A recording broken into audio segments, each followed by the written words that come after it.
Hello everyone. Have you been experiencing the mid-January blues yet? I've been doing okay that way. I was able to go skiing out my door yesterday because we got a lot of freshly fallen snow, so that was fun going down the country roads right by where I live. So what have you been doing this January? Anyway, today I would like to tell you about 3 health issues that I have overcome in order to be able to hike. I am so blessed to be able to get out in the mountains, and I'm hoping that my stories will encourage you to get out as well. Ever since I've been a teenager, I've been on a beta blocker, and that is used to slow your heart down. My heart would race for unknown reasons. It seemed like anything would set it off. My doctor says I have a very sensitive heart, and he knows. It's true. So anyway, if you don't know, beta blockers can make you really lethargic and tired. So that's what I struggle with. And so on the trail, I may not be the fastest hiker out there, but I do get to my destination eventually. But if you're wanting to go fast, then maybe you shouldn't hike with me. About 4 years ago now, I went skiing, cross-country skiing on a mountain that we like to go on. And there's a section of that mountain that we call Suicide Hill. And of course, I fell down Suicide Hill. I landed on my butt, and it was the hardest jam I have ever experienced, the hardest fall. So because of that, I sustained an L5-S1 herniated disc. And a few months later, my right leg developed sciatica, which is the worst pain I have ever experienced in my life. I even had to use a walker to get around. I could not walk on my own 2 feet. I tried physiotherapy, I tried chiropractor, I tried acupuncture, I tried massage therapy, I tried drugs. I tried everything to get rid of it, and it would not go away.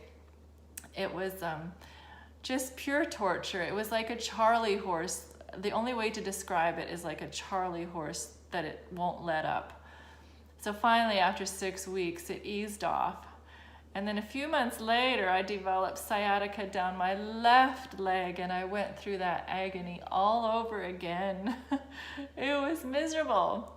So if you know of anybody that has sciatica, give them lots of loving, because it is really not a fun experience. It's the worst pain I've ever felt. So I was really worried. I've done a lot of hiking and I've done a lot of car camping, but last year in 2018 was the first year that I had ever gone backpacking. So I wanted to be able to get a really good mattress. I was really worried about my back. So I got this Thermarest Neo Air X-Therm, it's called. It's the most expensive one that they develop. And it's for the high R value, so it kept me nice and warm, and it has really great cushion on it. So I highly recommend this pad. The only thing is it's a bit narrow for me, but otherwise, wow, it is so nice and light to pack around. So I experience back pain all the time, no matter what. And also my feet are both numb all the time. So I was really worried about carrying a heavy pack and sleeping on the ground, but this pad is really well worth it. My Dido, who is my father's father, he's Ukrainian, and so instead of grandfather, we call him Dido. Anyway, he lost a kidney because it had so many kidney stones in it. And my dad inherited his tendencies, so all my life I remember my dad having kidney stones attacks and having to get them blasted. And so while I was in agony with my sciatica laying on the couch one day, I started developing this weird pain in my upper back, and I didn't know what was going on. I didn't know if the sciatica was reversing and going up. Anyway, it started getting really bad that I started vomiting, and I was just feeling pure misery with my sciatica and the vomiting and the pain. So I went to the emergency room and shipped off to another town to have a CAT scan, and they discovered that I have a kidney stone. and it was a 5mm kidney stone trying to get through a 4mm ureter, which doesn't work so well. So I was given morphine and Dilaudid, and all that made me feel was like I was stoned and still in pain, even though I did have a kidney stone. So I asked for Toradol, ketorolac, and the pain relief came after that. So what I would recommend if you have kidney stones and you're scared to go very far away on a hike, I would ask your doctor for some Toradol injectable and get yourself a syringe. And all you have to do is give yourself an injection in a big part of your muscle.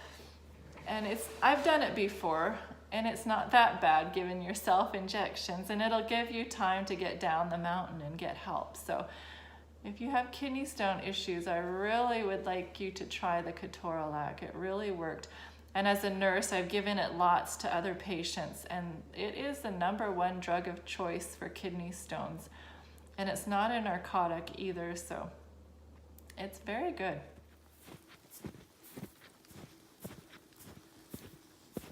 So tell me what health problems you have had to overcome in order to get outside and get active. I would love to hear your stories, so please tell me in the comments or write to me.